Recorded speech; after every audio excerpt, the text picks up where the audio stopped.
देश का दुर्भाग्य है कि जिसका बेटा मुख्य आरोपी है लखीमपुर खीरी जैसे कांड का, उसका बाप अभी तक गृह राज्य मंत्री बना हुआ है। कुलदीप सेंगर जैसा हत्यारा जिसने बलात्कार और हत्या किया, जिसके ऊपर आरोप थे, वो जेल से बाहर है। और ऐसे कई अपराधी जिनके ऊपर हत्या के केस हैं, वो जेल से बाहर है।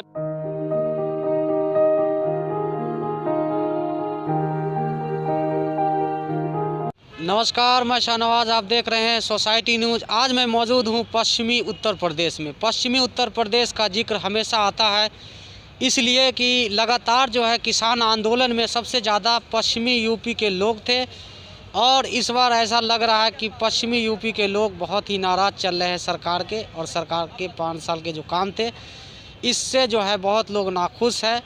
कारण ये हो सकता है कि किसान आंदोलन जो साल भर से ज़्यादा चला और सरकार साल भर के बाद इन लोगों की बात मान के और इन लोगों की घर वापसी हुई। आज हम इन्हीं मुद्दे पर बात करेंगे कि किसान आंदोलन ख़त्म होने के बाद उत्तर प्रदेश की जनता सरकार की तरफ जाएगा या कोई और विकल्प है। हमारे साथ अरुणेश जी हैं, आज हम बात करेंगे। बहुत बहुत स्वागत है आपका। धन्यवाद। क्या लग रहा है उत्तर प्रदेश में किसान आंदोलन के बाद किसान तो घर चले गए, क्या लग रहा है कि फिर से भाजपा की तरफ जाएंगे?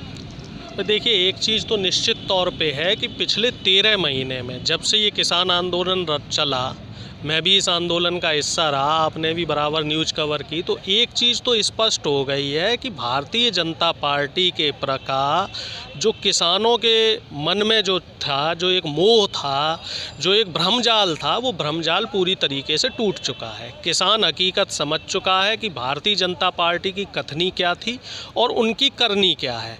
ये सरकार, जो मौजूदा सरकार है, ये सिर्फ चंद व्यापारियों के लिए काम कर रही है, ये पूंजीवाद को बढ़ावा देने की तरफ काम कर रही है। ये किसानों के लिए जो इनकी कार्य करने की जो नीयत थी, वो नीयत ठीक नहीं है। किसान विरोधी सरकार है। तो निश्चित तौर पे इस बार किसान भारतीय जनता पार्टी का खुल के विरोध कर रहा है। और आपने देखा भी होगा, अभी एक वीडियो वायरल हुआ है जिसमें एक विधायक को एक किसान थप्पड़ मार रहा है। तो ये थप्पड़ सिर्फ थप्पड़ नहीं था, उस थप्पड़ के कई मायने थे। उसका विरोध था, उसके दिल का दर्द था। जो आपने विरोध का जिक्र किया, आखिर विरोध क्यों, जब आप लोग खुशी से घर गए हैं ना? खुशी से घर नहीं गए, अभी भी हमारी कई मांगें रुकी हुई हैं। जैसे एमएसपी वाला पेज 20 दिन से ज़्यादा हो चुके हैं, लगभग 25 दिन हो चुके हैं, अभी एमएसपी पे सरकार ने रुख तैयार नहीं किया है।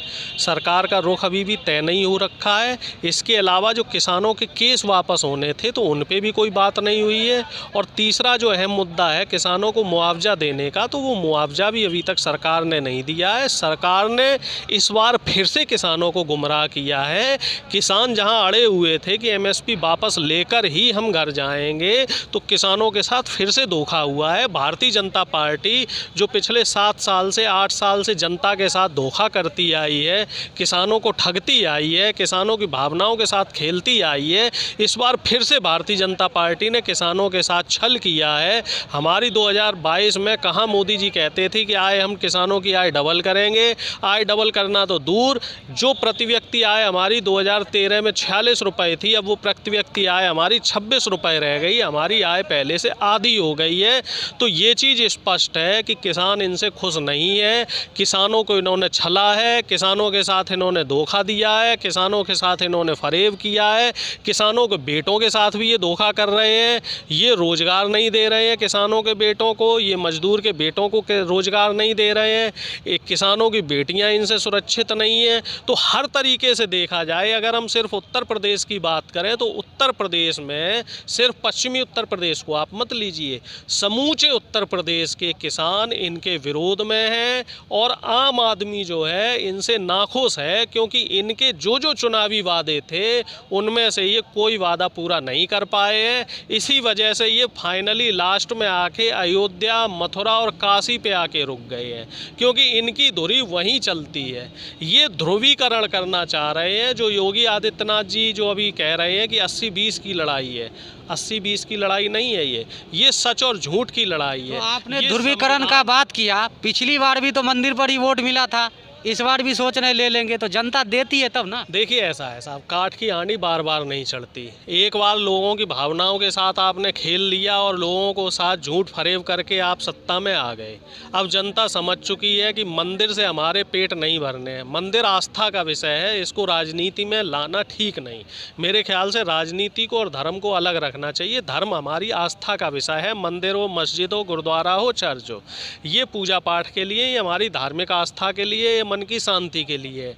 और रही बात राजनीति की, तो राजनीति में मुद्दा चलेगा विकास का, राजनीति में मुद्दा चलेगा रोजगार का। आज जो देश के प्रधानमंत्री हैं सबसे ताकतवर कहे जाते हैं, और बॉर्डर सुरक्षा की बात कर ले या विदेशी रिश्तों जो है सरकार की बहुत मजबूत है, कैसे देखते हैं इसको? भाई देखिए, अगर हम बात करें प्रधानमंत्री की, तो प्रधानमंत्री मजबूत हैं सिर्फ एक दिशा में। देश की जो आम जनता है उसके साथ झूठ बोलने में प्रधानमंत्री मजबूत है, देश की जनता को ठगने में प्रधानमंत्री मजबूत है, देश के किसानों के साथ दुराचार करने में प्रधानमंत्री मजबूत है, देश की जनता देश की जो हमारी बहन बेटियां हैं इन पे जो अत्याचार हो रहे हैं उनको धृतराष्ट्र बन के जो देख रहे हैं उसमें प्रधानमंत्री जी मजबूत हैं। और विदेशी रिश्तों की बात की जाए तो हमारे किसी भी देश से रिश्ते ठीक नहीं है। जो हमारे पड़ोसी देश थे, बांग्लादेश, नेपाल जैसे जो देश थे जिनसे हमारे रिश्ते अच्छे हुआ करते थे, अब इनसे भी हमारे रिश्तों में खटास आ चुकी है। नेपाल से हमारे जो व्यापारिक संबंध थे, सामाजिक सांस्कृतिक संबंध थे, वो संबंध भी ख़राब हो चुके हैं। और बाकी देशों की तो आप देख ही रहे हो, चीन के साथ हमारे रिश्ते कैसे हैं। गलवान में चाइनीज़ झंडा लहर रहा है, 21 से ज़्यादा गाँव के नाम चाइना की भाषा में लिख दिए गए हैं। और अमेरिका से भारत के संबंध खराब हुए हैं, रूस से भारत के संबंध खराब हुए हैं। हमारे प्रधानमंत्री और जो भारतीय जनता पार्टी का जो सोशल मीडिया सेल है ये सिर्फ झूठ और भ्रम को फैलाने में माहिर है। ये जनता के बीच में झूठ फैला रहा है, ये जनता के बीच में भ्रम फैला रहा है। इस समय महंगाई पे प्रधानमंत्री जी बात नहीं करते हैं। इस समय प्रधानमंत्री जी किस पे बात करते हैं? उत्तर प्रदेश में विपक्ष के नेताओं पे छींटाकशी करने की बात करते हैं। पंजाब में ये सिख कम्युनिटी को आतंकवादी बताने की बात करते हैं। इन्हें वही आता है। जैसे बंगाल में ये दीदी, प्रधानमंत्री जी तो कह रहे हैं ना, और नेता भी लगातार कह रहे हैं कि किसान जो है चुनाव को देखते हुए साजिश कर रहा है सरकार के साथ। सारी साजिशें बीजेपी के साथ ही हो रही है। बीजेपी तो बिल्कुल दूध की धुली है, ये कुछ नहीं कर रहे हैं। दिन दहाड़े किसानों के ऊपर गाड़ी किसने चढ़वाई? किसानों ने अपने ऊपर गाड़ी चढ़वाई है, बीजेपी के लोगों ने गाड़ी चढ़वाई, उसके पर्याप्त साक्ष्य हैं।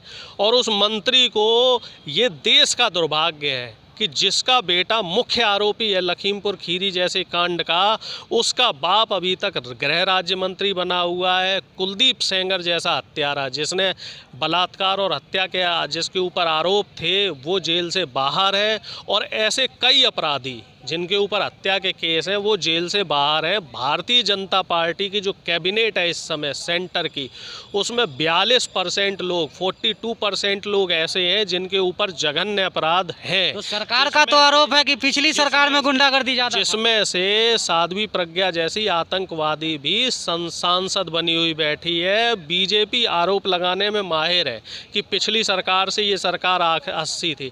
ये बताओ, जो सरकारी आंकड़े हैं वो आंकड़े तो कुछ और ही तस्वीर बता रहे हैं। बहन बेटियों के दुराचार में जहां 2013 में 30 से 32 हज़ार बलात्कार की घटनाएं होती थी, वो घटनाएं 2020 तक आते आते 38 हज़ार से 40 हज़ार हो गई हैं। अगर हम हत्या के मुकदमे देखें, अगर हम राहजनी के मुकदमे देखें, तो उन सब में कई फीसदी, 20% से लेकर 42% तक बढ़ोतरी हुई है। ये दुराचारी लोगों की सरकार है, ये झूठ बोलने वालों की सरकार है। और इन लोगों से देश की जनता को हमें बचाना है। संविधान को बचाने की लड़ाई हो रही है। इस समय जो लड़ाई है वो संविधान को बचाने की लड़ाई है, लोकतंत्र को बचाने की लड़ाई है। विकास पर आते हैं। अगर मोदी सरकार के जो 7 साल के जो योजनाएं थी, उज्ज्वला योजना ले लीजिए, आयुष्मान योजना, बहुत सारे योजना है, क्या लग रहा है धरातल पे असर है इसका? इनकी जो भी योजना थी, उज्ज्वला योजना में इन्होंने सिलेंडर बांटा, लेकिन उसके बाद वो सिलेंडर कितने रुपए का मिल रहा है? 1000 रुपये का। क्या एक गरीब परिवार 1000 रुपये में वो सिलेंडर भरवा सकता है? वो सिलेंडर घर घर जाके देखिए खाली पड़ा है। और इसी तरीके से इनकी जो तमाम योजनाएं हैं वो सिर्फ़ और सिर्फ कागज़ों में बंद होकर रह गई हैं। इनकी तमाम योजनाएं विफल साबित हुई हैं, क्योंकि जहां इनको सहूलियत देनी थी जिस वर्ग को, उसी वर्ग के ऊपर इन्होंने महंगाई और भ्रष्टाचार का शिकंजा बढ़ाया है।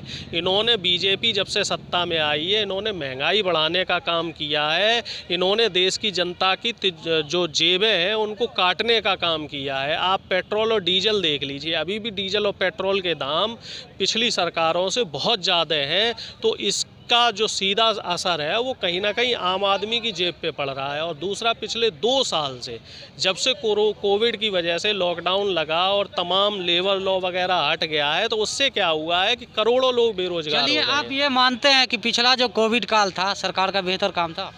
सरकार का काम बेहतर था, सिर्फ आम जनता को परेशान करने में। कोविड का जो पहला दौरा था, जिसे हम कोविड 1 बोलते हैं, उस कोविड 1 में प्रवासी जो मजदूर थे वो भूख से, लाचारी से और पुलिस की जो क्या बोलते प्रताड़ना से परेशान रहे। कई लोग रास्ते में पैदल चलते चलते सिर्फ इसलिए मर गए क्योंकि उन्हें रोटी नहीं मिली। और दूसरे दौर की अगर बात करें कोविड का, जो पिछली साल आया था, उसमें ऑक्सीजन की कमी से हज़ारों लोगों की जान गई। प्रयागराज में गंगा नदी के किनारे हज़ारों लोगों की लाश तैरती हुई दिखाई दी। तो वो मंजर देश की जनता अभी नहीं भूली है। भारतीय जनता पार्टी के नेता दवाओं की कालाबाजारी करते हुए पकड़े गए हैं, तो वो हादसे जो थे वो जनता नहीं भूल पा रही। केस बढ़ रहे हैं और नेता लगातार रैलियां कर रही थी। क्या लगता है, पहले तैयारी करनी थी या रैलियां जरूरी थी? सबसे पहले देश की जनता की सुरक्षा जरूरी थी। हम तो ये कह रहे थे चुनाव तो 2 महीने बाद भी हो सकते हैं, लेकिन भारतीय जनता पार्टी चुनाव इसलिए कराना चाह रही है क्योंकि ये इनको समझ में आ गया है कि ये अब हारने वाले हैं। जितना लेट करेंगे उतना ही इनका नुकसान होगा। इस वजह से बीजेपी चुनाव की जल्दी में है, और चाहे ये कितनी भी जल्दी चुनाव कर लें, चाहे कैसे भी चुनाव कर लें, चाहे वर्चुअल रैली करा लें, कितनी भी बंदिशें लगा दें, लोगों को ये वोट डालने से नहीं रोक सकते हैं। वोट इनके खिलाफ ही जाएगा। जो वोट पड़ेगा वो इनके खिलाफ पड़ेगा, और जनता इस बार इनको वोट नहीं देगी। इनको सत्ता से बाहर करने के मूड में है। जनता के बीच में इनका विरोध है। जनता के बीच में जो इनका जो एक वो था ना, एक चार्म था, वो चार्म ख़त्म हो चुका है। जनता अब अच्छी तरीके से समझ गई है कि इनकी कथनी क्या है, इनकी करनी क्या है। इनके जो हाथी के दांत हैं, खाने के अलग है, दिखाने के अलग है। ये सिर्फ बड़े बड़े व्यापारियों की और पूंजीपतियों की तिजोरियां भरना जानते हैं। इनसे सब परेशान रहे हैं। किसानों ने आंदोलन किए, तमाम आंदोलन हुए देश भर में युवा आंदोलन कर रहे हैं, रेलवे कर्मी आंदोलन कर रहे हैं। अभी डॉक्टरों की भी हड़तालें हुई। डॉक्टरों को इन्होंने धमकाया कि तुम्हें तनख्वाह नहीं देंगे, तो जाके वापस बेचारे डॉक्टर फिर से लग गए। इनसे पुलिसकर्मी भी परेशान है। पुलिसकर्मियों के इन्होंने भत्ते नहीं दिए हैं 2 साल से, तो इनसे समूचा वर्ग परेशान है। चलिए, आखिरी सवाल, आखिर योगी नहीं तो कौन आपके समझ से? जो किसानों के लिए मजबूती से काम करेगा।